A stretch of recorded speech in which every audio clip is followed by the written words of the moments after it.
The small town of Clearwater had seen better days. Located just a few miles from the coast, it was once a vibrant place, with bustling streets and family-owned shops that were passed down from generation to generation. But over the years, the town began to change. Factories closed, local businesses were replaced by expensive chain stores, and many residents left in search of opportunities that Clearwater could no longer offer. In the midst of this transformation, Sunset Valley Amusement Park still stood, though it had lost its former glow. Opened decades before, the park was a blend of nostalgia and abandonment. Its old rides, some still made of wood and metal, creaked in the wind as if each attraction carried stories of the generations who had enjoyed it.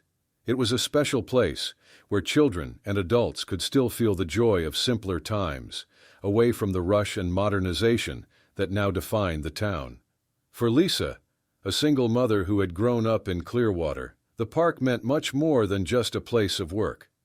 At 32, she was one of the people responsible for maintaining the rides, knowing every corner of the park like the back of her hand. She vividly remembered the afternoons spent there with her parents, laughing and running from one attraction to the next, with the promise that someday she would bring her own children to share the same adventures. When Toby, her 5-year-old son, was born, Lisa began bringing him to the park, trying to recreate the same magic from her childhood. It was the one place where she truly felt at peace, where she and Toby could laugh and play without a single thought for their daily worries. But that morning, everything changed. The sun was just beginning to rise over Clearwater when Lisa arrived at the park. Even though the place looked a bit worn down, the scent of the trees nearby and the distant sound of waves gave it a tranquil atmosphere. She passed through the gate and walked toward the maintenance building, where her co-workers were already gathered, ready to start another day of work. As everyone settled in, the park's manager, a tired-looking man named Carl, entered the small room with a stiff posture, something unusual for him. Lisa noticed the serious expression on Carl's face, and an unease spread through the room. He cleared his throat, glanced down at the floor, and then made the announcement that no one expected. "You all know that the town has been going through many changes. And unfortunately, Sunset Valley isn't part of the new plans. In a week, the park will be closed to make way for a new shopping mall." The silence that followed was crushing. Lisa felt her stomach twist as Carl's words echoed in her mind. It was as if the ground had vanished beneath her feet. Close the park? It seemed unimaginable. She looked around, seeing the same disbelief on her co-workers' faces. The park wasn't just a job to them. It was a refuge, a piece of the town's history that held their own stories. Carl tried to continue, but seemed lost in explanations that no one truly wanted to hear. Lisa stood up and walked out before anyone could stop her. She made her way to the center of the park, where the old carousel stood. It was the heart of Sunset Valley, Toby's favorite place. The carousel turned slowly, its hand-painted horses worn by time but still full of life. She approached it, touching the cold metal, and felt a deep sadness wash over her. The park was more than just a place. It was the stage for her memories, the promises she had made to herself, the sound of Toby's laughter echoing through the trees. She took a deep breath, trying to absorb the idea that all of this would disappear in a matter of days. For her, and for so many others, losing the park was like losing a part of their own identity. After the devastating announcement, Lisa finished her shift in silence, feeling the weight of each passing hour. When the park finally closed to visitors for the day, she took Toby by the hand and led him on their daily stroll through the attractions. That evening, the empty park felt different, and as the sky darkened, a melancholy settled over the twinkling lights of the old rides. Oblivious to the news, Toby ran eagerly toward the carousel, and Lisa helped him climb onto one of the horses, the same one she'd often chosen as a child. As the carousel began to turn, Toby's laughter filled the stillness, offering Lisa a surprising comfort. To her, these moments were a reminder that the park was more than just a workplace or a tourist spot. It was the only place where she could give Toby the same kind of memories she cherished from her own childhood. There, among the old lights and the soft music of the carousel, she felt a rare peace. After the carousel, they walked to the lake where the Ferris wheel stood. It was one of the tallest points in the park, offering a view of the horizon and the city lights beyond. Lisa held Toby close, and for a moment, it felt as if she were showing him the whole world. She watched the lights of the city reflecting on the water and thought about the changes ahead, feeling a mix of sadness and helplessness.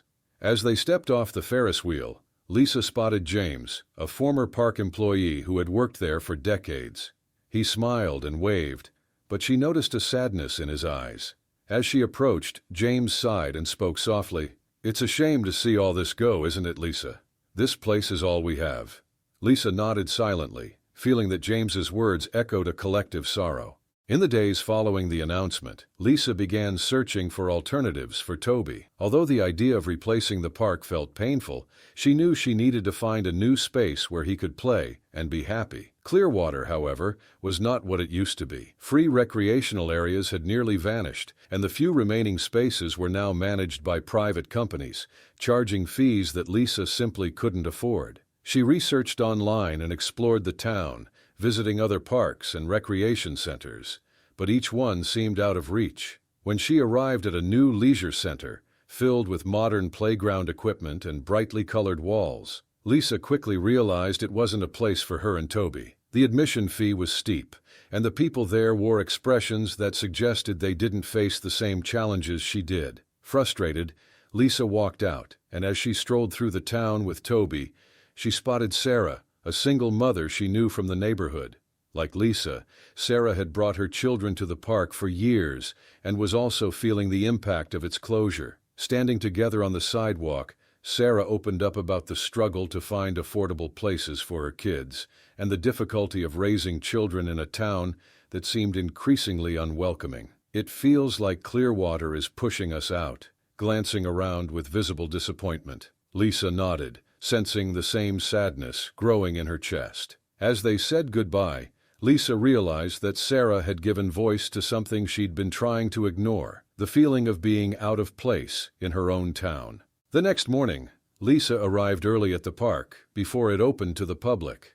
With the announcement of its closure, the place felt quieter, as though the trees and rides themselves were in mourning. She took advantage of the solitude to walk through each attraction, letting the memories flood back, as if trying to capture every detail to hold on to.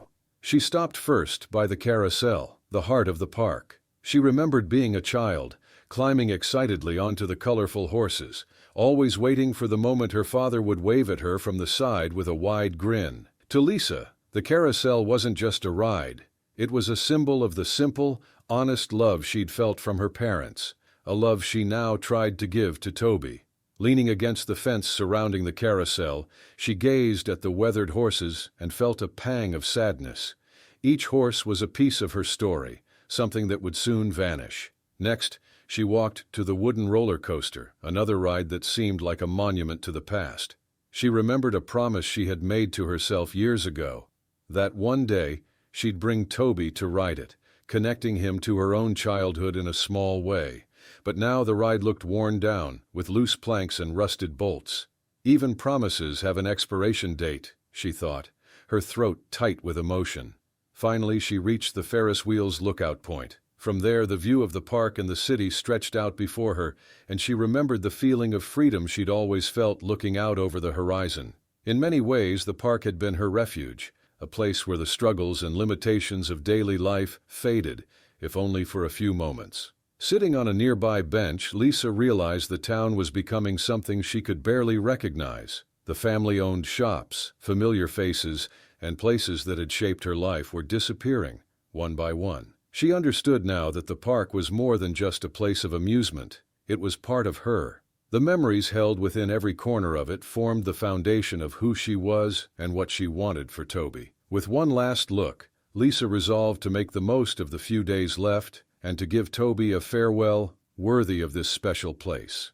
The last day of the park arrived faster than Lisa had imagined. With a heavy heart, she and Toby wandered among the booths and rides for the final time. The park was packed, filled with townsfolk who, like her, wanted to bid farewell to a place that held so many memories. The lights twinkled with a melancholy glow, and the soft music from the carousel echoed like a farewell song. Lisa took Toby to the carousel, holding his hand as he climbed onto the painted horse he loved so much. Watching him go around with an innocent smile, she felt a blend of joy and sadness, as if each turn of the carousel was a goodbye to the moments they had shared there. As Toby laughed, Lisa etched each detail into her memory, the sound of laughter around them, the way the lights reflected on his face. After the carousel, they walked over to the Ferris wheel, their favorite ride. James, the former park employee, was nearby, waving to Lisa with a sad smile, as though sharing in the same silent mourning. When it was their turn, Lisa and Toby climbed into one of the Ferris wheel's cabins, which began to turn slowly. From the top, clear water stretched out below them, a blend of old and new, the aging houses, abandoned parks, and the new buildings promising a future that seemed distant from the reality of those who had grown up there. Lisa held Toby close, feeling her heart tighten as she realized this was a final goodbye to the most beautiful part of her childhood. When they came down, the crowd had begun to disperse. People exchanged hugs and words of comfort, as if attending a funeral. Lisa felt a wave of sadness, but also gratitude for every memory she had created there. It was the end of a cycle, and as she held Toby's hand, she realized this was also the beginning of another. With one last look at the park, Lisa and Toby walked toward the exit, leaving behind not just a place but a piece of themselves. She knew that what mattered wasn't the park itself, but the memories and values she would carry forward, and these she would keep alive in Toby's heart. With the park officially closed, Lisa felt a strange emptiness every time she passed by the now locked gates. The fences were draped in dark cloth, and wooden barriers displayed signs announcing the new shopping mall that would soon take its place. Still, Lisa continued her walks with Toby around town, determined to find ways to keep the memories of their time at the park alive. One late afternoon, as they wandered through a nearby square, Toby pointed to a small play area with simple equipment. It was a modest playground, weathered by time, with a few swings and a slide. Lisa smiled and helped Toby climb up the slide, feeling grateful to find something that, though simple, could still bring him happiness. Sitting on a nearby bench, watching Toby play, Lisa thought about the future. She knew Clearwater would keep changing, but she decided that no matter what came, she would continue to create new memories with Toby, building moments of joy and connection just as they had done at the park. As they walked home under the setting sun, Lisa felt an unexpected sense of peace.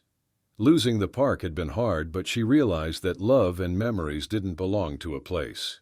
They lived within her, ready to be shared with Toby.